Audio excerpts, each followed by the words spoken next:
কলকাতা তখন গ্রীষ্মের কড়াকড়ি সামলাতে ব্যস্ত। আজকাল মেঘমালার সাথে প্রায়ই আলাপ আলোচনা চলছে রথিজিতের, কিন্তু প্রবল গ্রীষ্মের দাবদাহ তাদের মাঝখানে এক তিক্ত বেড়া সৃষ্টি করেছে।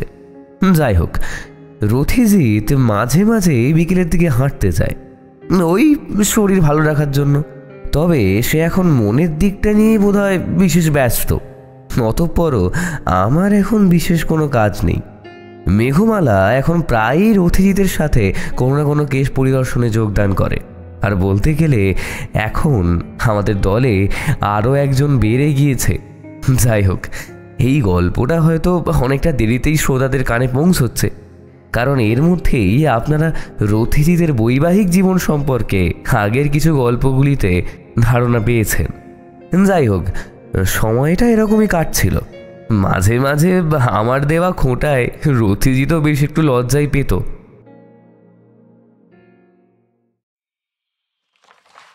একদিন সকালে বসে রয়েছি, হাতে খবরের কাগজ। গরম এতটাই বেড়েছে যে পাখা চলছে, তাও টপ টপ করে ঘাম পত্রিকাটিতে পড়ে অর্ধেক জায়গায় ফুটো হয়ে যাবার জোগাড় হয়েছে। হঠাৎ বেচারাম এসে খবর দিল কেউ যেন চিঠি দিতে এসেছে। আমি গিয়ে দেখলাম একটা পোস্টম্যান। রথিজিতের জন্য চিঠি এসেছে। অবাক ব্যাপার, চিঠির পর চিঠি আসতেই থাকছে। আগেরবারও সেই নীলমণির সন্ধান করতে গিয়ে এই চিঠির জন্যই তো কত না বিপদে পড়তে হয়েছিল। উপরে এসে রথিজিৎকে বললাম, এই রথিজিৎ, তোমার জন্য চিঠি এসেছে। চিঠি? নাও তাহলে খুলে পড়ে ফেলো। বলে সোফায় লম্বা করে গাটা এলিয়ে দিল, তারপর সিলিংয়ের দিকে চেয়ে রইল। বুঝতেই পারলাম সে চাইছে আমি চিঠিটা পড়ি। বললাম, বেশ, তাই হবে, আমিই পড়ছি। চিঠিটা লাল মোমের সিল দিয়ে মোড়ানো, উপরে লেখা প্রফেসর বিজয়চরণ মুখার্জি, ইতিহাস বিভাগ, মায়ানগর আর্কিওলজিক্যাল সোসাইটি। রথিজিৎ বলল, আর্কিওলজিক্যাল সোসাইটি, ব্যাপারটা গুরুতর বলে মনে হচ্ছে। নাও, এবার কি লিখেছে পড়ো দেখি। পড়তে শুরু করলাম। শ্রদ্ধেয় রথিজিৎ সান্যাল, আপনার নাম ইতিমধ্যে অনেক শুনেছি। একটা অপ্রত্যাশিত ঘটনা ঘটায় আপনার দ্বারস্থ হতে বাধ্য হচ্ছি। মায়ানগরের ঘরণে এক অদ্ভুত ঘটনা ঘটেছে। হঠাৎই একজন প্রত্নতত্ত্ববিদের রহস্যজনক মৃত্যু ঘটেছে, আর তার সঙ্গে উধাও হয়ে গেছে এক প্রাচীন শিলালিপি। আমরা অনেক চেষ্টা করেও এর গভীরে লুকিয়ে থাকা কারণ বের করতে পারিনি, এবং আমরা বিষয়টিকে দুর্ঘটনা বলে মেনে নিচ্ছি না। আপনি কি আসবেন সত্যের খোঁজে? অনুগ্রহ করে বিষয়টি ভেবে দেখবেন। যাতায়াত খরচা এর সাথেই দেওয়া রইল। আশা করছি ঘটনাটির গুরুত্ব বুঝে আপনি সঠিক সিদ্ধান্তই নেবেন। বিজয়চরণ মুখার্জি, সভাপতি, মায়ানগর প্রত্নতত্ত্ব সংস্থা। সভাপতি, মায়ানগর প্রত্নতত্ত্ব সংস্থা। চিঠি পড়া শেষ হতে রথিজিতের দিকে চিঠিটা বাড়াতে গেলাম, কিন্তু সে হাত নেড়ে না করল। তারপর রথিজিৎ বলল, ওটার আর প্রয়োজন হবে না, শুধু এটা বলো, আমি যদি মায়ানগর যাই তাহলে তুমি যাবে তো? আরে অবশ্যই যাব। মনে হচ্ছে এইবার রহস্য বেশ জটিল হবে। বেশ, তাহলে কাল সকালেই রওনা হব। আর হ্যাঁ, কি বলছো? রহস্য কত কিছু যে এখন অপেক্ষা করছে তা আমাদের ভাবনারও অতীত বিজয়। তবে যিনি নিখোঁজ হয়েছেন ওনার বেঁচে থাকার সম্ভাবনা হয়তো কমই আছে, বুঝলে? বলছো কি হে? তাহলে যে সেই শিলালিপি, তার কি হবে? হ্যাঁ বিজয়, সেটা সেখানে গিয়েই দেখা যাবে। কথার মাঝখানেই দেখলাম বেচারাম খবর নিয়ে আসছে। সে বলল, বাবুরা কোথাও বেরোচ্ছে নাকি? রথিজিৎ বলল, হ্যাঁ বাচ্চা, কাল সকালেই আমরা বেরোবো। তুমি সকাল সকাল একটু উঠে এই আমাদের জন্য একটু জল খাবারের ব্যবস্থাটা করে দেখো। বেচারাম হেসে বলল, আচ্ছা বাবু, সকাল সকাল আপনাদের জন্য কচুরি আর আলুর দম করে রাখবো, কোনো খেয়ে দিয়ে বেরিয়ে পড়বেন তাহলে। এরপর রথিজিৎ আমায় বলল, তাহলে বিজয়, তাড়াতাড়ি খাওয়া দাওয়াটা সেরে নাও, বুঝলে? তারপর আবার জামা কাপড়ে গোছগাছ করতে হবে। আর তুমি একটু ঘুমিয়ে নাও, বুঝলে? সেখানে কি হবে না হবে তার তো কোনো ঠিক নেই। পরের দিন সকালে আমরা বেচারামের করে দেওয়া ব্রেকফাস্ট খেয়ে বেরিয়ে পড়লাম মায়ানগরের পথে। মায়ানগর হচ্ছে এক পুরনো ধ্বংসাবশেষের শহর, যার নাম শোনা যায় পৌরাণিক গল্পেও।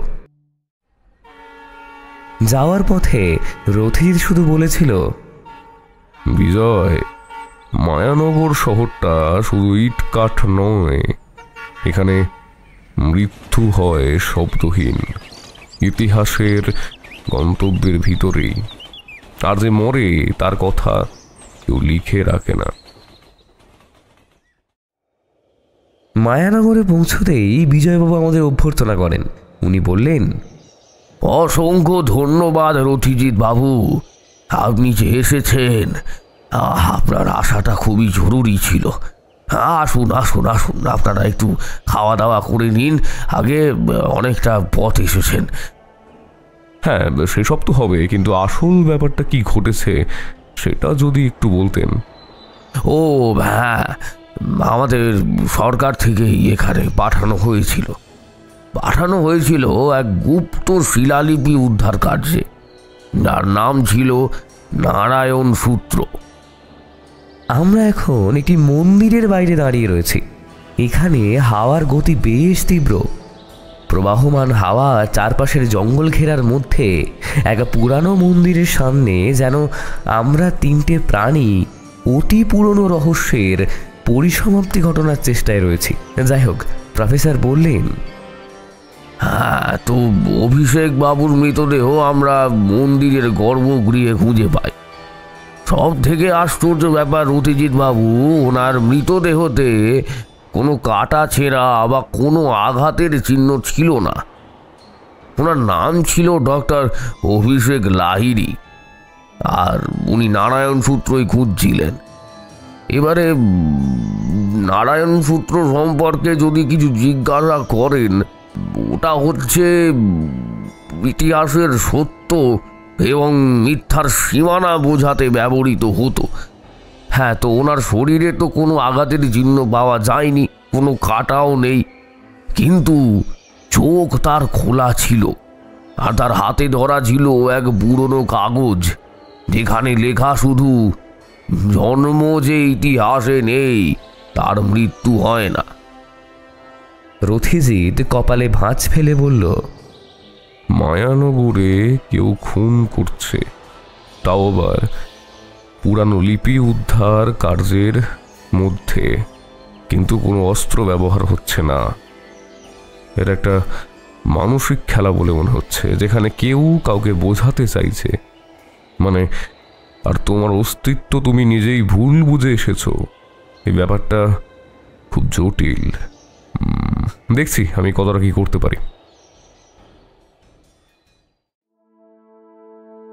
ডক্টর লাহিড়ীর মৃত্যুর মাত্র দুদিন পরই মায়ানগরের খনন কেন্দ্রে ঘটে আরেক মৃত্যু। আমরা এই দুদিন চারিদিক ঘুরে দেখছিলাম এবং সত্যি বলতে এখানকার পরিবেশ অনেকটা অন্যরকম। যাই হোক, যিনি মারা গেছেন ওনার নাম হচ্ছে রেবতী সেন, যিনি ছিলেন খননের প্রত্নতত্ত্ব বিভাগের সহকারী। ওনাকে তার ঘরে মৃত অবস্থায় পাওয়া যায়। সবচেয়ে আশ্চর্যের বিষয় হলো একটাই, খুনের রীতিনীতি সব এক। তারও মুখে হাসি এবং সারা শরীরে আঘাতের কোনো চিহ্ন নেই।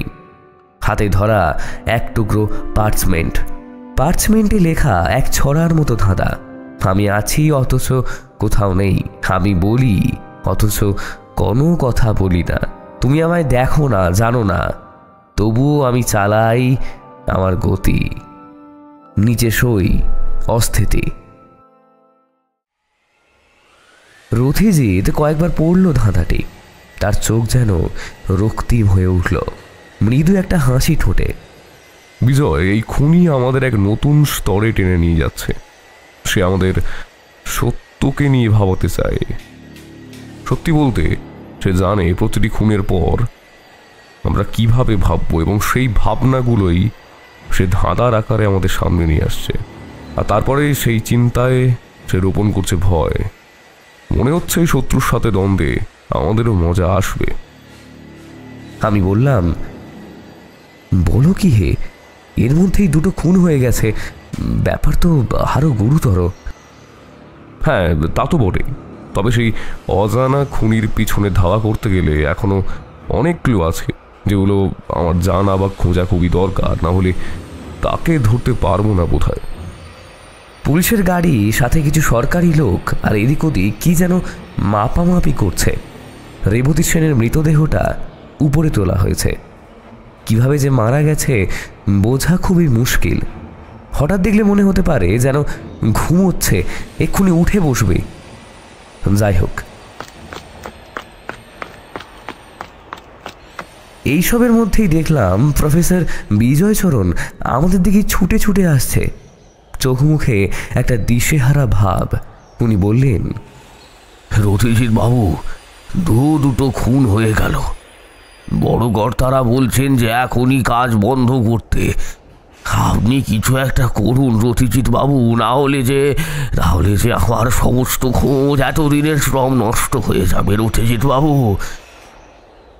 আচ্ছা, আপনি শান্ত হন। আমি যত তাড়াতাড়ি সম্ভব কোনো ব্যবস্থা করছি। তবে আপনার সাথে কিছু কথা আছে, একটু যদি সময় দিতেন। হ্যাঁ রথিজিৎ বাবু, কি বলবেন বলুন। তবে যা বলবেন একটু তাড়াতাড়ি বলুন, কারণ আমাদের বড় অধিকারী। বলতে বলতেই দেখলাম শুটবুট পরা বেশ লম্বা চওড়া একটা ভদ্রলোক বেশ গম্ভীর চিত্র নিয়ে এদিকেই এগিয়ে আসছে। দেখলাম বিজয়চরণ বাবু তাকে দেখে কেমন যেন হকচকিয়ে গেলেন। একবার আমাদের দিকে দেখলেন, তারপরে আরেকবার ওনার দিকে দেখলেন। কিছুক্ষণ সময় নিলেন কিছু একটা ভাবার জন্য, তারপর ঢোক গিলে বললেন, এই দেখুন সাহেব তো এই দিকেই আসছেন, এবারে কি হবে? কেন, আপনি বলেননি যে আপনাকে কিছুদিন সময় দিতে? আর আমি তো কেসটা হ্যান্ডেল করছি। হ্যাঁ রথিজিৎ বাবু, তা তো বলেছি, কিন্তু উনি তো শুনলে হয়। প্রথম ফোন হওয়ার পরই যেন উনি কেমন একটা সন্দিগ্ধ দৃষ্টিতে আমার দিকে দেখতে শুরু করেছিলেন। কিন্তু দ্বিতীয় খুন হওয়ার পর তো ওনাকে আর ঠেকিয়ে রাখা যাচ্ছে না। সকাল থেকে উনি প্রায় 3 থেকে 4 বার বলেছেন যে এই সাইটে আর কাজ করা যাবে না। দরকার পড়লে উনি নিজেই এই কাজ বন্ধ করাবে।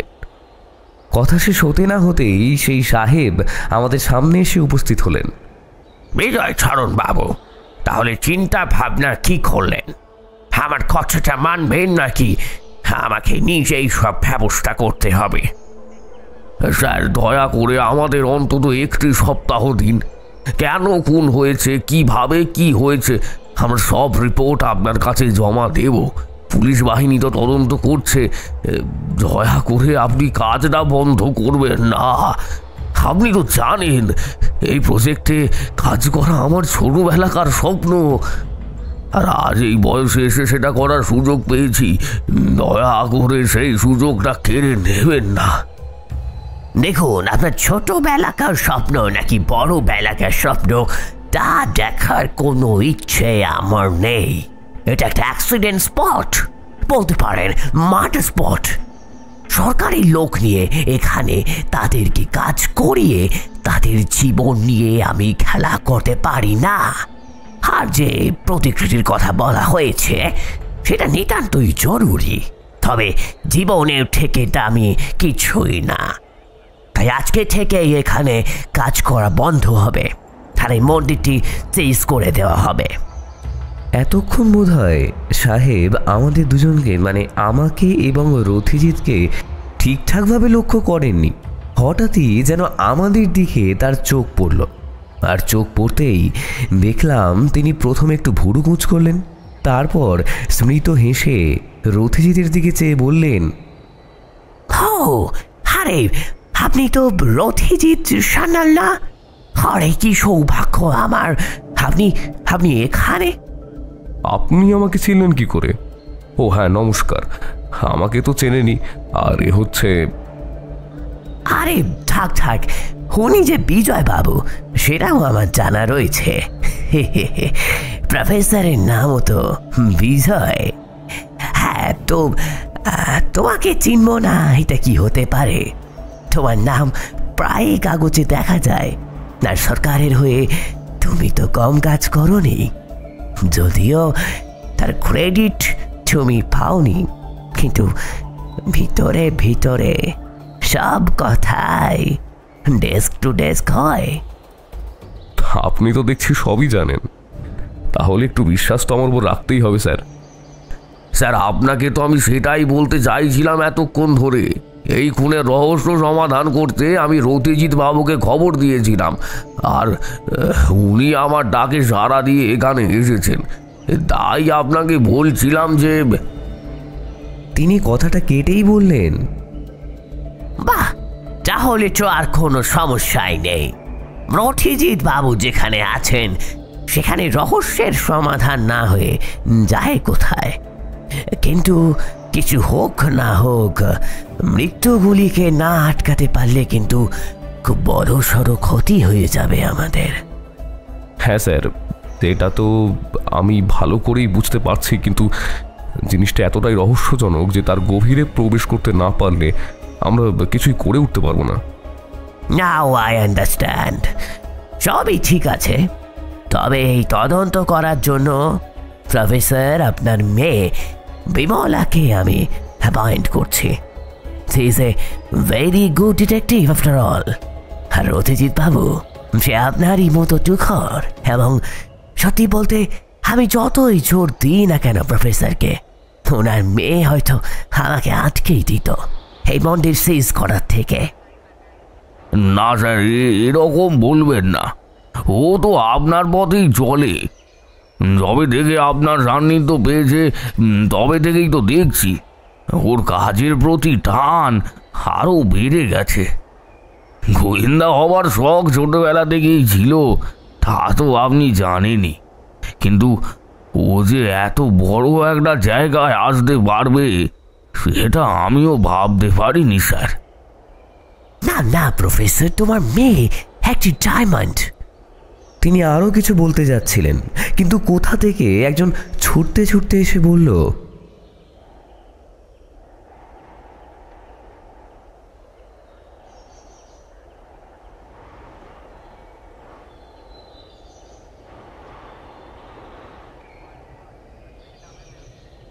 স্ট্রেঞ্জ, যেটা সন্দেহ করেছিলাম সেরকমই কিছু হয়তো। বলে রথিজিৎ কি যেন চিন্তা করতে লাগলো। এরপর সাহেব বলল, কি বললে রথিজিৎ? না মানে আসলে... আচ্ছা, বুঝেছে, সিওর নয় তাই তো? বেশ, আমার এখন তারা আছে। আমি বিমলাকে পাঠিয়ে দিচ্ছি, তার সাথে কাজ করো আর আমাকে রিপোর্ট ও করে দেবে। তাহলে প্রফেসর আপনার কাজ আপাতত চলবে। এরপর সাহেব তার সেই আশা লোকটির সঙ্গে চলে গেল। আর দেখলাম বিজয়বাবুর মুখটা খানিক উজ্জ্বল হলো। একটু স্বস্তির নিঃশ্বাস ফেললেন তিনি। তারপর বললেন, যাক, তাহলে কাজটা আর বন্ধ হচ্ছে না। আচ্ছা বিজয়বাবু, বলছি যে রেবতী কি কয়েকদিন একটু অদ্ভুত ব্যবহার করছিল, মানে যা ঠিক সাধারণ নয় বা এমন কিছু? রেবতী বেশ কিছুদিন ধরেই অদ্ভুত ব্যবহার করছিল। সে বারবার বলতো আমরা যেটা খুঁজছি সেটা নাকি আমাদেরকে খুঁজছে না। কাল রাতে সে কিন্তু তার তাঁবুতে একাই ছিল, কিন্তু মানে সব কিছু বন্ধই ছিল। কিভাবে? বুঝছি। আমার কি মনে হয় জানেন বিজয়বাবু, খুনি সাইকোলজি খুব ভালো জানে। সে তার কাজও ঠিক বার করিয়ে নিচ্ছে। সব থেকে গুরুত্বপূর্ণ পয়েন্ট হচ্ছে প্রতিটি খুনের আগে পাওয়া যায় ধাঁধা, তারপর খুনি নিজের নাম দেয়, ডাকে অস্থিতি। মৃতদের মনস্তত্ত্ব বিশ্লেষণ করে দেখা যাবে মৃত্যুর সময় তারা অতিরিক্ত ভাবা এবং ভয়ের কারণেই মারাটা গিয়েছে। আর এই সব ঘিরে আছে এক প্রাচীন শিলালিপি, নারায়ণ সূত্র। তাহলে রথিজিৎ বাবু এবার কি হবে? বড় মুখ করে বললাম তো ঠিকই যে কাজ চালিয়ে যেতে চাই, কিন্তু যদি এরকম চলতে থাকে কতদিনই বা আর কাজ চালাতে পারবো? একটার পর একটা মৃত্যু। সত্যি বলতে শ্রমিকরাও কাজ করতে ভয় পাচ্ছে। লুকিয়ে তাদের বাড়তি কিছু টাকা দিয়ে আমি কাজ করাচ্ছি। আমি আর আমার অ্যাসিস্ট্যান্ট হেমন্ত ছাড়া এই বিষয়ে আর কেউ জানে না। আপনার অ্যাসিস্ট্যান্ট? হ্যাঁ, ও সম্প্রতি এই প্রজেক্টটা শুরু হতে জয়েন করেছে। ও আমারই ছাত্র, ব্রিলিয়েন্ট স্টুডেন্ট মশাই। ও ঠিকই করে নিয়েছিল যে আমার সাথেই কাজ করবে। এই আর কি। এক্সকিউজ মি প্রফেসর, বলছি একটা কথা ছিল আপনার সাথে। আরে হেমন্ত, এসো এসো, এই তোমার কথাই হচ্ছিল। হেমন্ত দেখলাম একটু লাজুক ও শান্ত প্রকৃতির ছেলে। তার কথাই হচ্ছিল শুনে সে মনে হয় একটু লজ্জাই পেয়েছে দেখলাম। সে বেশ সরল কণ্ঠে বলল, ও আচ্ছা স্যার, আসলে আপনাকেই বলতে এসেছিলাম যে কাজটা যদি এখন থেকেই শুরু করা হতো না তাহলে খুব ভালো হতো, এবং রাত্রিতে তো কাজটা কন্টিনিউ করা যাবে না, আর সেই জন্য যদি বিকেলের মধ্যে সেটা হয়ে যেত। হ্যাঁ, একদম ঠিক কথা বলেছ। এই জন্যই তুমি আমার সব থেকে প্রিয় ছাত্র। একদম মনের কথাটাই তুমি বলে দিয়েছ। আমি সেটাই ভাবছিলাম, যদি কাজ সেরে তাড়াতাড়ি ফিরে যাওয়া যায় তাহলে হয়তো জিনিসটা কমবে। তবে দ্বিতীয় খুনটা তো ওই তাঁবুর মধ্যেই হয়েছে। যাই হোক, দেখতে হবে যাতে আর খুনি খুন না করতে পারে। আনমনে কথাগুলো তিনি বলে যাচ্ছিলেন চমক ভাঙার মতো করে, এবং তারপর আমাদের দিকে চেয়ে বললেন, ও হেমন্ত, পরিচয় করিয়ে দিই। ইনি হচ্ছেন রথিজির সান্যাল, আর ইনি হচ্ছেন ওনার সহকারী ও পেশায় একজন লেখক, বিজয় চ্যাটার্জি। এনারাই এখানকার খুনের মামলাটা এখন দেখছেন, আর তোমায় কিন্তু এদেরকে সমস্ত রকম সহযোগিতা করতে হবে। আর আমি তো সব সময় থাকি না, তো যেই সময়টা আমি থাকবো না সেই সময়টুকু কিন্তু পুরোটা তোমাকে দিতে হবে ওনাদেরকে। তাই আলাপ পরিচয়টা সেরে নাও, আমি একটু ওদিকটা দেখে আসি। এই বলে তিনি অন্য দিকে চলে গেলেন। তারপর হেমন্ত, আমি এবং রথিজিৎ যেখানে আমাদের তাঁবু ফেলা হয়েছে, মানে তাঁবু ফেলে থাকার ব্যবস্থা হয়েছে, সেইখানে গিয়ে বসলাম। হেমন্ত বলল, বলি কথাটা কি এই খেতে খেতে এগিয়ে নিয়ে যাওয়াটাই ভালো হবে? আমি হেসে বললাম, বলছি যে কথাটা কি খেতে খেতে এগিয়ে নিয়ে যাওয়াটা ভালো হবে? হ্যাঁ, তো কেন নয়। হেমন্ত সবাইকে খাবার পরিবেশন করে তারপর খেতে শুরু করলো। খেতে খেতেই সে বলল, আরে আসলে খেয়েছি তো সেই অনেক আগে, আর সত্যি কথা বলতে না আমি একদম খিদে সহ্য করতে পারি না। রাত্রিটা জাগতে হয়, আর কি বলবো বলুন। সত্যি বলছি রথিজিৎ বাবু, এইরকম ব্যাপারটা না আমার আর একদম ভালো লাগছে না। একটার পর একটা মৃত্যু ঘটে চলছে, আর আমরা চেষ্টা করে যাচ্ছি আপনাদের যতটা আমি সাহায্য করা আর কি, কিন্তু বলবো, কিন্তু ভয় হয় যে এরপরের শিকারটা কি আমি, সেই কারণেই তো ভয়টা হয়। কথাটা শুনে খারাপ লাগলেও সত্যি কিছু করার নেই। এখনও তো কোনো সিদ্ধান্তে পৌঁছয়নি, তাই আমাদের খুব সাবধানেই থাকতে হবে। বলা যায় না, হয়তো খুনির নজর আমাদের উপরে হতেই পারে। দেখলাম রথিজিৎ হেমন্ত আসা থেকে খুব একটা কথা বলছে না, হয়তো সে তাকে এখন পর্যবেক্ষণ করতে ব্যস্ত। সে বলল, আচ্ছা হেমন্ত, তোমার কি মনে হয় খুনটা করছে কে? সেটা বলা তো সত্যি খুবই দুষ্কর রথিজিৎ বাবু, কিন্তু সন্দেহটাও ঠিক কাউকে করা যায় না। আর সত্যি কথা বলতে যতজন শ্রমিক কাজ করছে তাদের মধ্যে কেউ তো ঠিক করে কাজ করতেই চাইছে না। আশা করি প্রফেসর সব কিছুই আপনাদের জানিয়েছেন, আর সেরকমভাবে তো আমার কাউকে সন্দেহ হয় না, কারণ যতজন আর্কিওলজিস্ট কাজ করছে সবাই তো আমার চেনা, তাই সেভাবে ঠিক। বুঝলাম। এর মধ্যেই তাঁবুর বাইরে কোনো এক মেয়েলি গলার আওয়াজ শোনা গেল। আসতে পারি? হেমন্ত বলল, কে? ও বিমলা, আচ্ছা আচ্ছা, ভিতরে আসো ভিতরে আসো। একটি বছর 20 যুবতী ঘরে প্রবেশ করল। মাঝারি হাইট, মুখটা বেশ গম্ভীর, তবে বয়সের সাথে যেন গাম্ভীর্যতাটা ঠিক মানাচ্ছে না, কিন্তু যেন পরিস্থিতির বশে পড়ে কোনো ক্রমে মেনে নেওয়া হয়েছে। সে ঢুকেই বলল, রথিজিৎ বাবু এখানে আছেন? প্রথমে একবার আমার দিকে আর তারপরে রথিজিতের দিকে চেয়ে বুঝে নেওয়ার চেষ্টা করলো যে কে রথিজিৎ, এবং আশ্চর্যভাবে সে শনাক্তও করতে পারল। তার দিকে চেয়ে বলল, নমস্কার, আমি বিমলা। ডাক্তার বললেন হার্ট ফেলিয়ার, কিন্তু এটা শুধু হার্টে নয়, মস্তিষ্কে আঘাত। সে ভয় পেয়েছিল। সে এমন এক সত্য বুঝেছে যা সে মানতে পারেনি, যেটা অবশ্যই একটা মিথ্যা ছল আর খুনি মস্তিষ্কে বিষ ঢালে ধাঁধা দিয়ে, যতটুকু বুঝতে পারছি। এই হত্যাকারী আমাদের মনে ঢুকে পড়েছে। সে জানে আমাদের ভয় কোথায়। সে সত্য নয়, সন্দেহ ব্যবহার করে খুন করে। আর এ যুদ্ধ কাগজে নয়, এ যুদ্ধ মনের ধাঁধায় ফেলে সে খুনগুলো করছে। এক কথায় বলতে ইচ্ছা করছে এক্সেলেন্ট, কিন্তু অন্য প্রান্তে অসহায় বোধ করছি বটে। বিমলা কিছু বলতে যাচ্ছিল, কিন্তু রথিজিৎ তাকে থামিয়ে দিয়ে বলল, সেসব নিয়ে না হয় পরে আলোচনা করা যাবে। তা তুমি খেয়েছো তো? এই কথাটি বলতেই যেন হঠাৎ করেই গাম্ভীর্য ভরা মুখখানাতে কেমন যেন শিশু শিশু ভাব চলে এলো। এই চরম প্রত্যাবর্তন দেখে আমি এবং রথিজিৎ অবাক হলেও হেমন্ত দেখলাম অবাক হয়নি। সে বলল, বুঝলে বিমলা, তোমার এরকম রূপ দেখে আমি কোনো মতে আমার হাসি আর চেপে রাখতে পারলাম না। সেই কারণেই একটু হেসে ফেললাম। এই প্রথম মনে হয় তোমাকে এত গম্ভীর দেখলাম আমি। কিছু বলার নেই, তুমি এত গম্ভীর হতে পারো।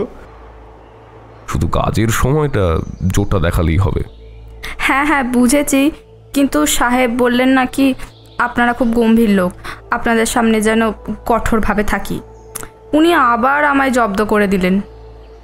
শুনেই আমরা তিনজনেই হেসে উঠলাম। তাহলে বিমলা, তুমি কি খেয়ে এসেছো?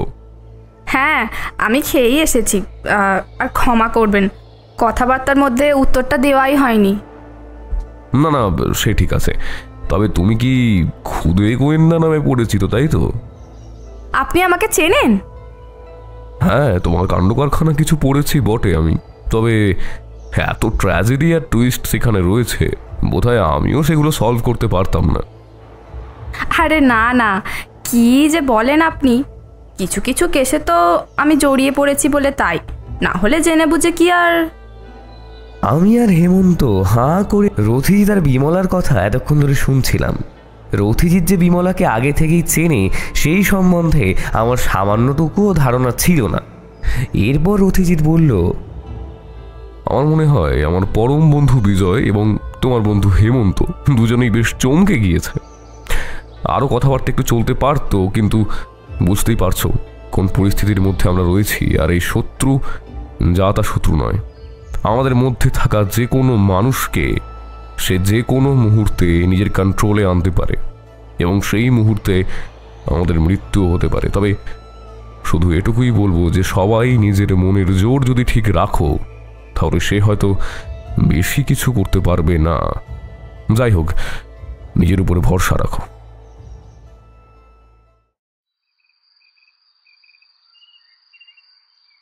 এরপর আর কেউ কথা বাড়ালো না। প্রফেসর বিজয়চরণ এলেন মায়ানগরের প্রত্নতত্ত্ব সংগ্রহশালায়। সাথে আমি, বিমলা এবং হেমন্তও গেলাম। হেমন্ত ঠিক আমাদের সাথে না, গেছে প্রফেসর বিজয়চরণের সাথে, কারণ হেমন্ত যে বিজয়বাবুর অ্যাসিস্ট্যান্ট। সিকিউরিটি গেটগুলো পার করে আমরা পৌঁছলাম একটি প্রায় অন্ধকার ঘরে। খানিক পরেই বিজয়বাবু একটা বাতি জ্বালালেন।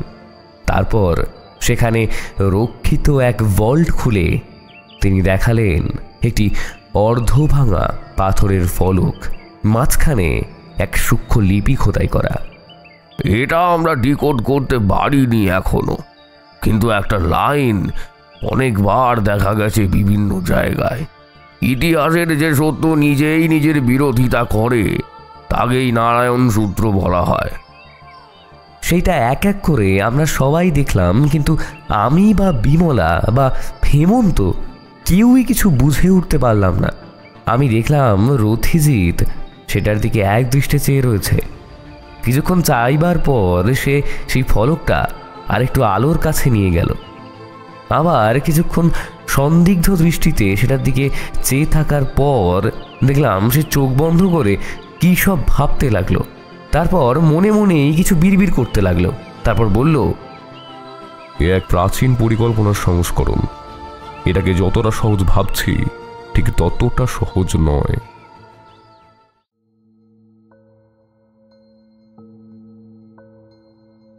এরপর সেই দিন আমরা তাঁবুতে ফিরে এসেছিলাম, কিন্তু তারপর থেকেই দেখলাম রাত জেগে জেগে রথিজিৎ কী সব যেন পুঁথি উল্টে চলেছে।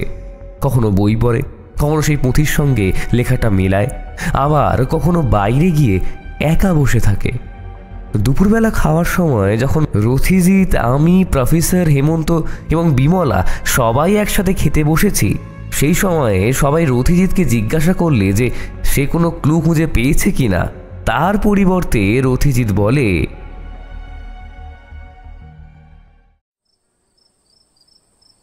আপাতত না, এর সমাধান করা খুবই জটিল, আর আমার মনে হচ্ছে এটা সমাধান করতে না পারলে একে একে আমরা সবাই মৃত্যুর মুখে এগিয়ে যেতে পারি। এরপর আমার সাথে রথিজিতের আর কোনো কথা হয়নি। কারণটা হলো একটাই, সে আমার সাথে কথাই বলছে না। এরপর বিকালের দিকে আমি তাঁবু থেকে বেরিয়ে একটু খনন কার্য যেখানে হয়েছিল সেই দিকেই গিয়েছিলাম। দেখলাম বিমলা সেইখানে আতশ কাঁচ দিয়ে কি যেন একটা দেখার চেষ্টা করছে। আমি বললাম, কি ব্যাপার বিমলা, তুমি এখানে কি খোঁজার চেষ্টা করছো? আমার হঠাৎ আগমনে এবং আগমনের ওপর হঠাৎ তাকে ডাকায় সে যেন হঠাৎ চমকে উঠেছিল।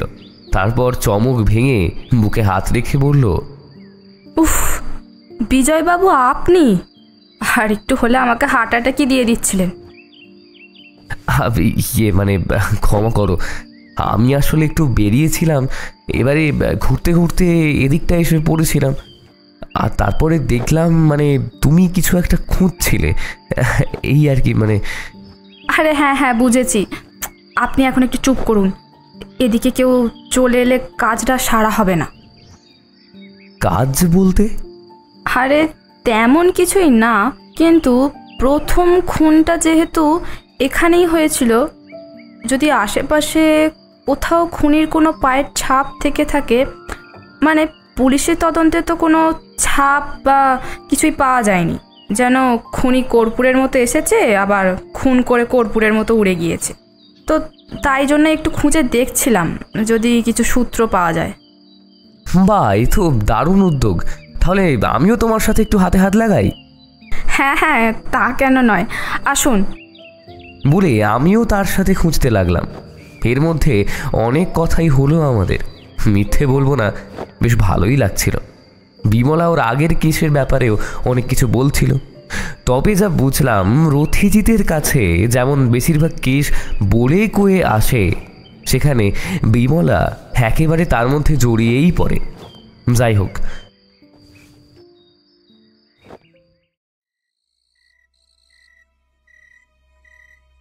রাত্রে খাওয়া দাওয়ার সময়ও রথিজিৎ মৌনব্রতই রেখেছিল, কিন্তু হঠাৎ মাঝরাতে আমাকে ঘুম থেকে তুলে বলে, বিজয় বিজয় বিজয়, এটা কোনো দেবতার নাম নয়, এটা একটা দর্শনের কথা। নারায়ণ সূত্র হচ্ছে আত্মপরিহাস, মানে এমন একটা চিন্তা যা নিজেকেই প্রশ্ন করে, নিজেকে ফাঁদে ফেলে, নিজের উপর প্রশ্ন তোলে। মানে মানে বুঝতে পারছো কি? মানে এই সূত্রে যদি কেউ সত্য খোঁজে, মানে তার জীবন যদি ঠিকভাবে অতিবাহিত হয় বা সে যদি সত্যের পথে যায়, তাহলে সে সত্য কি মিথ্যা সেটা যাচাই করার ক্ষমতা হারিয়ে ফেলে। এই জ্ঞান সে সত্যের অস্তিত্ব মিটিয়ে দেয়। তাহলে কি খুনি সূত্রের সাহায্যে কোনো সাইকোলজিক্যাল মানে মানসিকভাবে কিছু করে হত্যা করছে? হ্যাঁ হ্যাঁ হ্যাঁ, সে চাইছে লোককে এমন এক ধাঁধায় ফেলতে যাতে তারা নিজের বিশ্বাস নিয়ে দ্বিধায় পড়ে যায়। যেমন বলতে পারো যে আমরা বেঁচে আছি, আমাদের বাঁচা নিয়ে আমাদের মধ্যে দ্বিধা, মানে বুঝতে পারছো তো? এইভাবেই আমাদের আত্মবিশ্বাস, অস্তিত্ব সব ভেঙে পড়বে ধীরে ধীরে। সে জানে আমাদের সবচেয়ে দুর্বল জায়গা হলো নিজেকে নিয়ে সন্দেহ। ধরো আমি এখন এই কেসে কাজ করছি, আমি যদি ঠিকভাবে মন দিয়ে কাজ না করতে পারি, আমার নিজের উপর যদি সন্দেহ হয়, তাহলে তো আমি ঠিকভাবে সব কিছু এগোতে পারবো না, আমি তো নিজের বুদ্ধিকে কাজে লাগাতে পারবো না। পরের দিন সকালেই প্রফেসর বিমলায় এবং হেমন্তর ডাক পেতে আমরা গোল করে এক জায়গায় বসলাম। প্রফেসর জানালেন, নারায়ণ সূত্র প্রথম পাওয়া যায় খ্রিস্টপূর্ব 3য় শতকে এক বৌদ্ধ সন্ন্যাসীর নোটবুকে। এটা ছিল এক দর্শনের অংশ, অস্থিতিবাদ, যেখানে বলা হতো সব কিছুই হলো মিথ্যা আর সত্য হচ্ছে নিজেই এক ধাঁধা।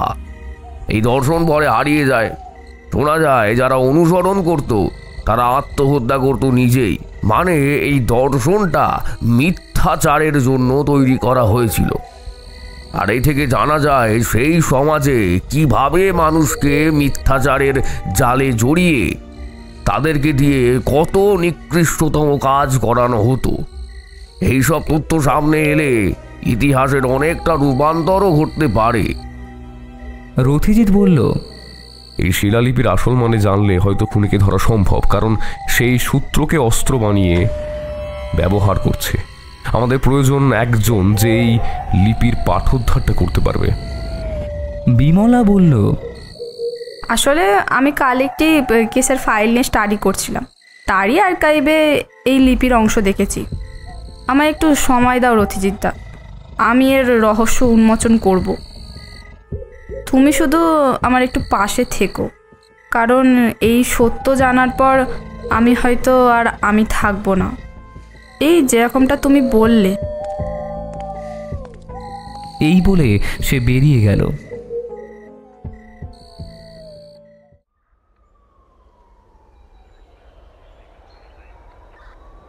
পরের দিন সকালে হঠাৎ আবার মৃত্যুর সংবাদ। আজ সকালেই খুন হয়েছেন ডক্টর মুকুল রায়, যিনি নারায়ণ সূত্রের একটা ইংরেজি অনুবাদ নিয়ে কাজ করছিলেন। আর আজ সকাল থেকে হেমন্ত নিখোঁজ।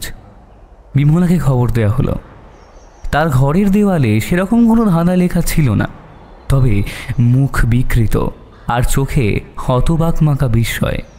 ডাক্তার বললেন, আর তার ব্রেনের হিপোক্যাম্পাস অংশে অস্বাভাবিক চাপ। জানো, সে হঠাৎ এমন কিছু দেখেছে যা তার বাস্তব বুদ্ধি বা বোঝার ক্ষমতা ভেঙে দিয়েছে। মনে হচ্ছে এমন কিছু কাজ তাকে করতে হয়েছে যা সে নিজে থেকে চায়নি, আর তাই এই অবস্থা। ঘটনার পর রথিজিৎ আর আমি যখন ঘরে ফিরছিলাম তখনই হেমন্ত আমাদের পথ আটকে দাঁড়ালো।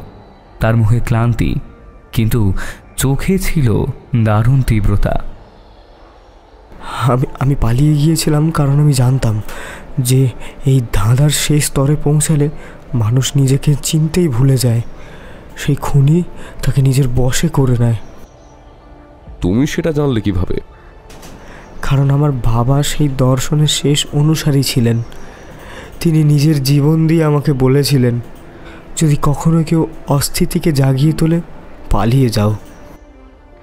হেমন্ত জানালো তার বাবা ডক্টর অনিরুদ্ধ বসু একসময় অস্থিতি দর্শন নিয়ে গবেষণা করছিলেন।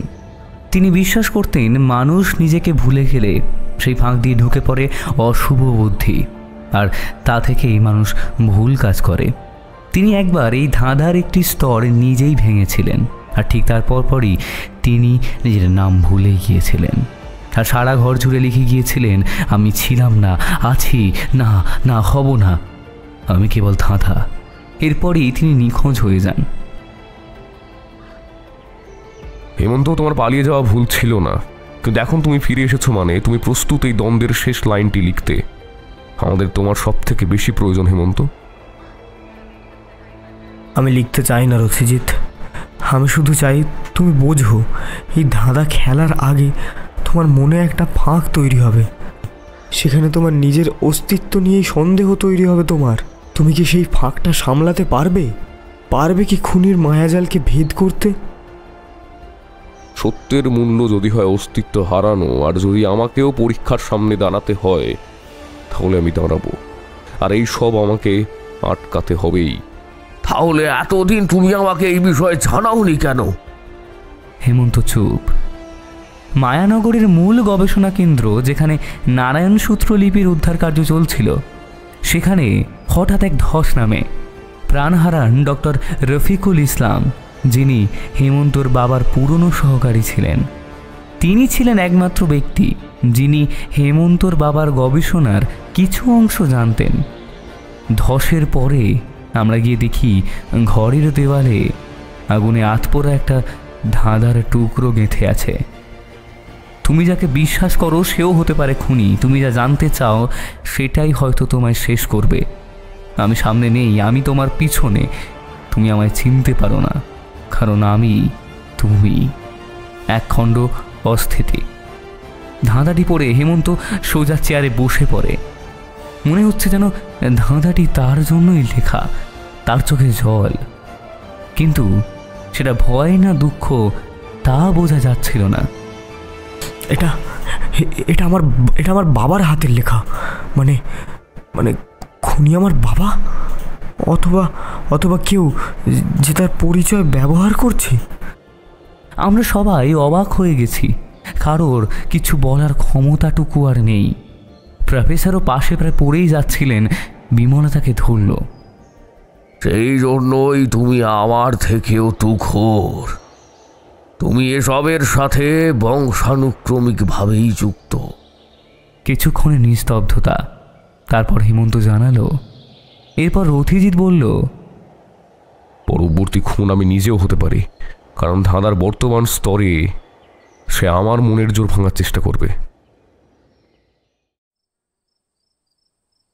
সেই রাতে রথিজিৎ আর ঘুমায়নি।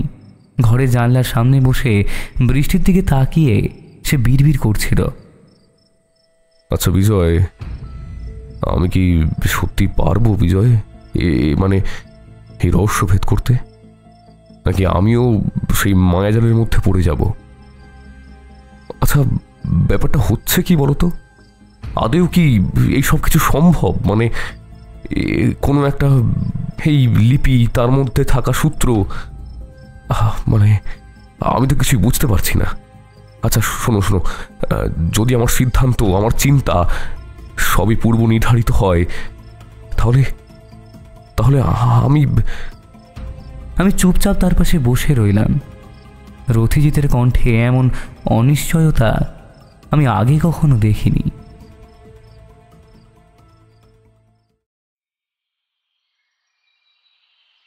পরের দিন সকালে বিমলা আমাদের ডাকে।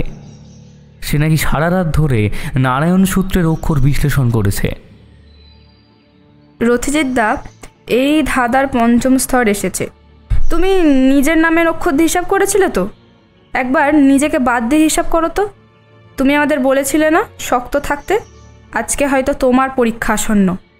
সেই খুনি এখন তোমার ওপর মায়াজাল সৃষ্টি করতে চেষ্টা করবে, কারণ তুমি হয়তো আমাদের সকলকে আশার আলো দেখাতে পারবে। তোমাকে শক্ত থাকতেই হবে। সে রথিজিতের সামনে তুলে ধরে আরেকটি লাইন। এই ধাঁধা রথিজিতের মধ্যে এমন একটা চিন্তার জন্ম দেয় যা তাকে দিনের পর দিন নিঃসঙ্গ করে তোলে। আর বিমলাও বলে নাকি কিছুদিন যাবৎ এই মন্দিরের আশেপাশে কোনো এক কালো জামা পরা ব্যক্তিকে মাঝে মধ্যে দেখা যাচ্ছে। কর্মচারীরাও নাকি তাকে দেখেছে, কিন্তু সে যে কে কোনোভাবেই নাকি তারা তাকে শনাক্ত করতে পারেনি। যখনই কেউ তার সাথে কথা বলতে যায় বা কাছাকাছি যেতে চায়, তখনই সে নাকি কোথাও না কোথাও উবে যায় কর্পূরের মতো। এই যেন এক অলৌকিক ব্যাপার শুরু হয়েছে।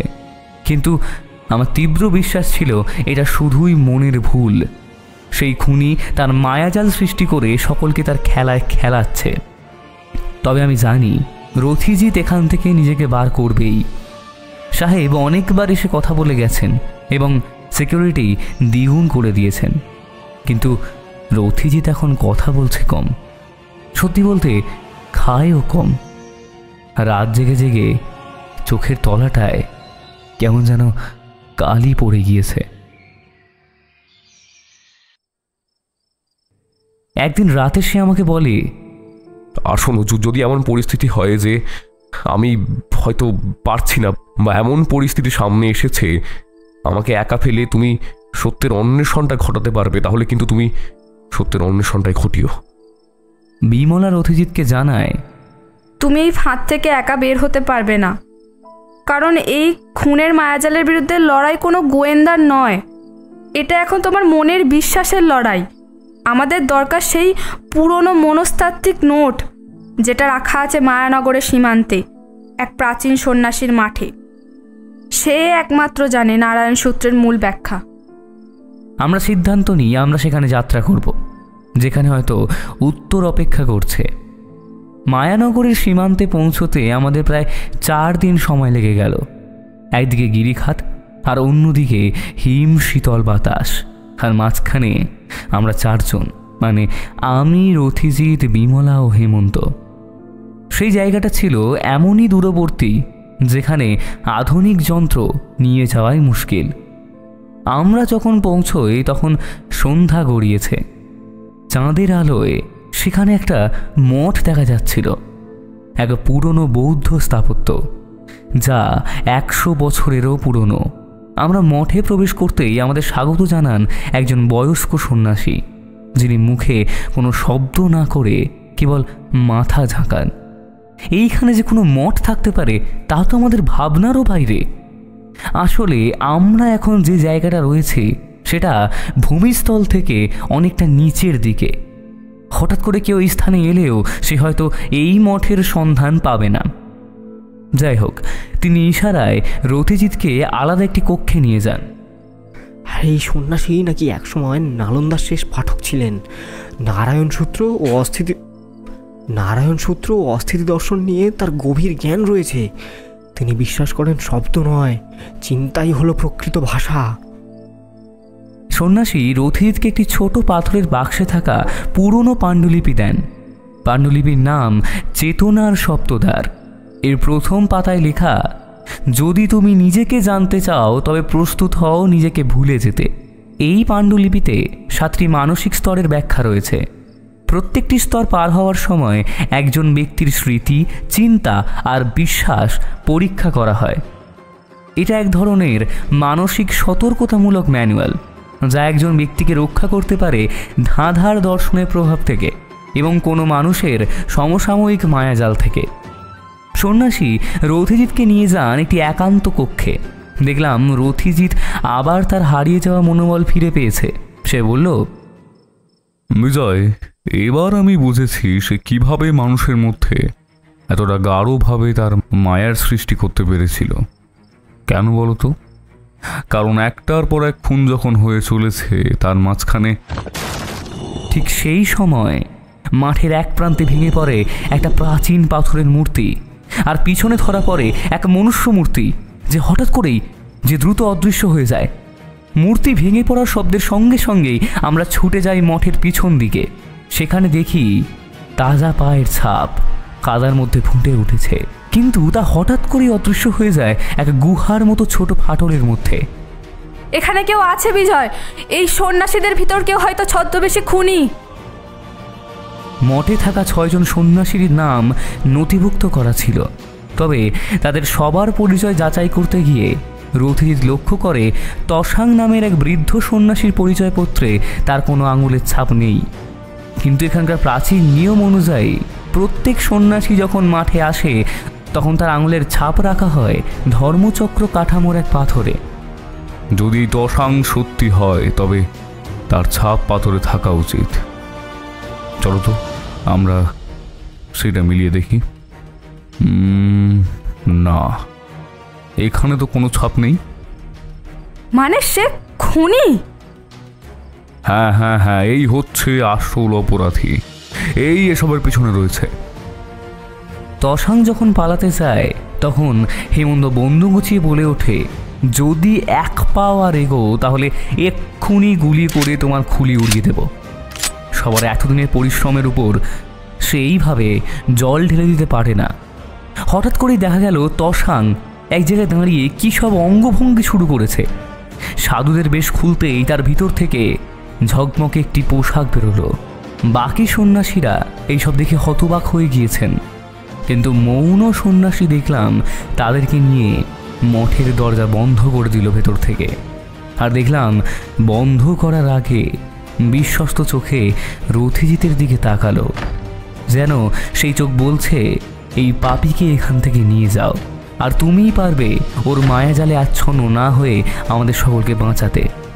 তারপর দেখলাম তসাং বলছে, তোমরা কি ভাবলে তোমরা আমাকে ধরতে পারবে? আরে আমি কে তা সম্বন্ধে তোমাদের কোনো ধারণা কি আছে? হেমন্ত যেন কেমন মন্ত্রমুগ্ধের মতন বন্দুকটা নামিয়ে নিল। বন্দুক ছিল আমার আর রথিজিতের কাছেও, কিন্তু হেমন্তকে দেখতে পেলাম না। এই সে আবার গেল কোথায়? এই তো এখানেই ছিল। ঠিক সেই সময় রথিজিৎ খালি সামনে এগিয়ে গিয়ে বলল, তুমি কে সেই সম্বন্ধে আমি ভালোই জানি ইন্দ্রজিৎ সরকার। তুমি বিখ্যাত ম্যাজিশিয়ান মানিক সরকারের সুপুত্র। হঠাৎ যেন ভুয়ো নামধারী ইন্দ্রজিতের মুখে কেমন যেন অন্ধকারের ছায়া নেমে এলো। তারপর দেখলাম যে হেমন্ত বন্দুক নামিয়ে এতক্ষণ মন্ত্রমুগ্ধের মতন দাঁড়িয়ে ছিল, সে কেমন যেন ঝটকা খেল। তারপর চোখ মুচকে বলল, আরে কি হলো? মাথাটা যেন একবার ঘুরে উঠল। দেখলাম রথিজিৎ বিমলাকে ইশারায় পিছনে আসার নির্দেশ দিল। তারপর তার বন্দুক উঁচিয়ে বলল, আমি জানি এই পুঁথির পিছনে পড়ে রয়েছে একটাই কারণ। নারায়ণ সূত্র জানতে পারলে বা ওই গোপন বিদ্যা যদি তুমি আয়ত্ত করতে পারো, তাহলে তোমার ক্ষমতা আরও দ্বিগুণ হয়ে যাবে, যেটাকে স্বচ্ছ ভাষায় হিপনোসিস বলে। তোমার বাবার রহস্য মৃত্যুর পর থেকেই মায়ানগরে এই খুন শুরু হয়েছে। তার মানে তোমার বাবা পরোক্ষভাবে এই কার্যের সাথে যুক্ত আছে। ইন্দ্রজিৎ হাততালি দিয়ে উঠল, সুন্দর সুন্দর রথিজিৎ, কিন্তু কিন্তু এমন অনেক বিষয় আছে যেটা তুমি কিছু জানোই না। দাঁড়াও, আমি তোমাকে বলছি। আমার বাবা হলেন মহান ম্যাজিশিয়ান, যার হাতের তুড়িতে হিপনোটিজম খুব সহজেই হয়ে যায়। ওনার নাম মানিক সরকার। হিপনোটাইজটা উনি আমাকে কোনোদিনই শেখাননি। বাবাই নন, বারবার আমাকে অন্য চোখে দেখে এসেছেন। ছোটবেলা থেকে কোনোদিনও আমার দিকে ভালো করে দেখেননি, ভালো করে কথা বলো তো দূরের কথা। শো করে এসে রাতে আমাকে মারতেন। বাইরের ওই হাসি খুশি চেহারার মানুষটা বাড়িতে এসে কেমন একটা রাক্ষসের চেহারায় পরিণত হতো। নরকের টিপ ছিল ওই বাবাটা। আর তারপরে আমি অনেকবারই বাড়ি ছাড়ি, কিন্তু কোনো না কোনোভাবে উনি আমাকে খুঁজে ফেলতেন। কিচ্ছু বদলাতো না। কত বছর নিজের ভাবনা শক্তি দিয়ে উনি আমাকে বশ করে রেখেছিলেন। আফটার অল সর্বশ্রেষ্ঠ ম্যাজিশিয়ান বলে কথা। একদিন আমি এক সন্ন্যাসীর সাথে সান্নিধ্যে আসি। উনি আমাকে এই মায়াজাল থেকে মুক্ত করেন, আর তারপর থেকেই ওনার কাছে আমি সম্মোহন বিদ্যা শিখতে থাকি। আমি মিথ্যা বলবো না, ওনার সম্মোহন আমার বাবার থেকেও তীব্র। প্রায় 2 বছর তার কাছে শিখছিলাম। আমার গুরুত্ব বুঝেছিলেন তিনি। নারায়ণ সূত্রে গোটা সমাজ তার আঙুলে দয়ে চলে, কিন্তু কিন্তু এতদিন খুঁজেও তিনি সন্ধান পাননি। তা ওনার আদেশেই আমি এখানে টসাং নামে ছিলাম, আর গোপনে সম্মোহন বিদ্যার চরমে পৌঁছাই। আমি এতটাই শিয়রে উঠেছিলাম যে যে কোনো জায়গায় দাঁড়িয়ে শুধুমাত্র মনের ভাবনা দিয়ে যে কোনো মানুষের মাথার সমস্ত ভাবনা ওলট পালট করে দিতে পারি আমি। সে আরও কিছু বলতে চাইছিল, কিন্তু তার মাঝে রথিজিৎ বলল, তুমি তো আমাকেও বশ করতে চেয়েছিলে, তাই না? না, ঠিক বশ বলতে পারবে না, কারণ তোমার মনোবলটা আমি সঠিকভাবে ভেঙে উঠতে পারিনি, তাই তুমি আমার বশে আসোনি এখনো। তোমার মধ্যে আমি নারায়ণ সূত্রের কিছু জ্ঞান, নিজের ওপরে সন্দেহ, ওই নীতি অনুসরণ করেই মারতে চেয়েছিলাম। কিন্তু রথিজিৎ, আজ পর্যন্ত তুমি সেই সম্মোহন থেকে বাঁচতে পেরেছো। আর বাকিদের কি অবস্থা হয়েছে তা তো দেখেছই তুমি। না না আছে শরীরে কোনো চোট, আর না আছে কোনো ছাপ। সত্যি বলতে আমি তোমায় ভয় পাই না রথিজিৎ। তুমি কেন, আমার কেউই কিচ্ছু করতে পারবে না। বলার সঙ্গে সঙ্গেই সেই ইন্দ্রজিৎ হাতের ইশারায় কী সব মন্ত্র বলা শুরু করলো। আর রথিজিৎ শক্ত মনে বারবার সে এটাই বলতে লাগলো, ইন্দ্রজিৎ, তোমার খেলা শেষ হয়ে গেছে। হ্যাঁ হ্যাঁ, তোমার খেলা শেষ হয়ে গিয়েছে। শেষ না, শেষ না। যখন প্রথম নারায়ণ সূত্রের কথা জানা গেল, ঠিক সেই সময়েই আমি আমার গুরুদেবকে মেরে ফেলি। কারণ আমি জানতাম যে যদি উনি এটা পেতেন তাহলে আমার খেলা শেষ। তারপর বাবাকে বশ করে সূত্রের ছাপ আমি পেয়ে যাই। বুঝলে রথিজিৎ, এত কিছু করার পর, এত লোককে বলি দেওয়ার পর এই সূত্রটা আমি হাতে পেয়েছি। এতক্ষণ তসাং কথাগুলো বলছিল, তারপর যেন রথিজিতের হাত এবং পা কেমন স্তব্ধ হয়ে আসে এবং দশাক হস্ত সঞ্চালনের মাধ্যমে রথিজিৎকে করায়ত্ত করার চেষ্টা করছিল তসাং, যার কারণে রথিজিৎ আর কিছু করতে পারেনি। যাই হোক, হঠাৎ গুলি চলার আওয়াজ হলো এবং ইন্দ্রজিৎ লুটিয়ে পড়ল মাটিতে। লুটিয়ে পড়ার সঙ্গে সঙ্গেই দেখলাম হেমন্তর সাথে রয়েছে প্রফেসর বিজয়চরণ এবং তার পিছনে রয়েছে এক বড় পুলিশ বাহিনী। বিমলা এসে বলল, রথিজিৎদা, এই লোকটা পুরো ভুয়ো, আর এই লোকটার সাথে আন্ডারগ্রাউন্ডের লোকজনেদের একটা লেনদেন আছে। আসলে এই লোকটা হালকা ফুলকা হিপনোসিস জানতো, আর নারায়ণ সূত্র বলে যেটা রয়েছে সেটা আসলেই একটা গুপ্ত খাজানার রহস্য। আর ঠিক সেই কারণেই আন্ডারওয়ার্ল্ডের লোকেদের সাহায্য নিয়ে আমাদের সাথে যতজন কাজ করছিল তাদের সবাইকার মৃত্যু ঘটায় একে একে। আর সবথেকে বড় বিষয়, ওইখানে যে ডাক্তার ছিলেন তিনি ওদেরই লোক। প্রত্যেকজনের মৃত্যু হয়েছিল শুধুমাত্র বিষের কারণে। তাই আমার প্রথম থেকেই সন্দেহ হয়েছিল যে কিভাবে একটা মানুষ এতটা শক্তি ধারণ করতে পারে, মানে এটা তো কেমন অলৌকিক বিষয়। কিন্তু তারপরে ধীরে ধীরে যত আমি বিষয়ের গভীরে প্রবেশ করি, ব্যাপারগুলো আমার কাছে স্পষ্ট হতে থাকে। সব কিছু আমি আগে বলিনি, কারণ আমার মনে হয়েছিল প্রথমেই যদি বিষয়গুলো বলে দিই, তাও আবার কোনো প্রমাণ ছাড়াই, তাহলে হয়তো আমরা কোনো আইনি সাহায্য পাবো না। তাই সবার প্রথমে দরকার ছিল প্রমাণ। আমি বললাম, তাহলে যে রথিজিতের সাথে যেটা হয়েছিল, মানে রথিজিৎ যে অদ্ভুত ব্যবহার করছিল তার পিছনে। আরে বিজয়, তুমি এখনো বুঝতে পারলে না? প্রত্যেকটি খুন হয়েছে বিষের কারণে। আর বিষ তোমার কি মনে হয় কিসের সাহায্যে প্রবেশ করানো যেতে পারে? একমাত্র খাবার দিয়ে। আর সেই সাহায্যেই ওরা ড্রাগস মিশিয়ে রথিজিৎদার মধ্যে ভ্রম সৃষ্টি করেছিল। আর তারপরে বাকি খেলা তো খেলে দিয়েছিল ওই ধাঁধাগুলোই। হ্যাঁ, আর ইন্দ্রজিৎ কিছুটা হিপনোসিস জানতো, তার সাহায্যেই হেমন্তকে কিছুটা কাবু করতে পেরেছিল। কিন্তু একসাথে এতজনকে বা এত গভীরভাবে কারোর উপর প্রভাব ফেলে তাকে পুরোপুরি সম্মোহন করে মেরে ফেলা, এটা তার পক্ষে সম্ভব ছিল না। তবে এটা মানতেই হবে, ওদের পুরো প্ল্যানটা আমাকে টক্কর দিয়েছে বটে। আর বিমলা না থাকলে হয়তো এই কেস আমি একা সলভ করতে পারতাম না। সত্যি বিমলা এই বয়সে যতটা বুদ্ধি রাখে, তার জন্য তাকে শাবাশি দেওয়ার দরকারি। আর হ্যাঁ, অবশ্যই আমাদের বাঁচানোর জন্যও ধন্যবাদ দাও। তবে সুযোগ পেয়ে পালিয়ে গিয়ে পুলিশ বাহিনীকে ডেকে এনে সমস্ত কিছু দেখানো, এই বুদ্ধিটা আমার মাথাতেও আসেনি বটে। তবে দুঃখ লাগছে একটাই বিষয় নিয়ে, যে ইন্দ্রজিৎ সব মিথ্যে বললেও একটা জিনিস সত্যিই বলেছিল, ছোটবেলায় ওর বাবা ওকে খুবই টর্চার করতেন, আর যার কারণেই ওর মানসিকতা এরকম হয়ে দাঁড়িয়েছিল। যাই হোক, ভুল করলে শাস্তি তো পেতেই হবে, কিন্তু ইন্দ্রজিৎ আশা করছি আরও ভালো রাস্তা বাঁচতে পারত। রথিজিৎ সিদ্ধান্ত নেয় নারায়ণ সূত্র আর কারো পাওয়া উচিত না, তাই সেটিকে বিজয়চরণবাবুর হাতে তুলে দেয় এবং বিজয়চরণবাবু সিদ্ধান্ত নেন যে নারায়ণ সূত্র লিপিকে কোনো এক তুষার ঢাকা গুহায় বন্ধ করে আসা হবে এবং সেটি যেন কেউ জানতে না পারে, তার জন্য প্রফেসর নিজেই যাবেন।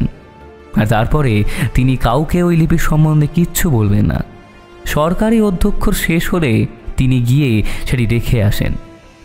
এরপর একদিন বিমলার সাথে দেখা করার কথা ছিল, কিন্তু কাজের সূত্রে সে তখন বারাণসীতে ছিল, তাই তার সঙ্গে আর দেখা সাক্ষাৎ হয়ে ওঠেনি। তবে এই রহস্যজনক কেসের পরে দেখলাম রথিজিৎ নিজেকে নিয়ে আরও একটু ব্যস্ত হয়ে পড়েছে। তাকে যে ঝুঁকি পোহাতে হয়েছে সেরকম ঝুঁকি খুব একটা তাকে পোহাতে হয় না। তবে রথিজিৎ বারবার এটা মেনেছে যে এইবারে রথিজিতের সাথে জব্বর টক্করদারি সে পেয়েছিল। এতক্ষণ শুনছিলেন কালাচাঁদ পুতকুণ্ডুর কলমে নারায়ণ সূত্র রহস্য। আজকে সূত্রধার এবং গল্প পাঠে আমি সৌম্য। অন্যান্য চরিত্রে সৌম্য, সন্দীপ জুনিয়র, মৌমিতা এবং তমাল। গল্পের সাউন্ড ডিজাইন, পোস্টার ডিজাইন এবং এডিটিংয়ে আমি সৌম্য দাস। আশা করছি গল্পটা আপনাদের ভালো লেগেছে। ভালো লাগলে অবশ্যই একটা লাইক করে দেবেন এবং কমেন্ট করে জানাবেন আপনাদের কেমন লেগেছে। আর অবশ্যই একটি শেয়ার করে দেবেন। আর এরকম গল্প আরও শুনতে হলে আমাদের চ্যানেলটিকে সাবস্ক্রাইব করুন। আজ চলি, দেখা হচ্ছে পরের গল্পে। ধন্যবাদ।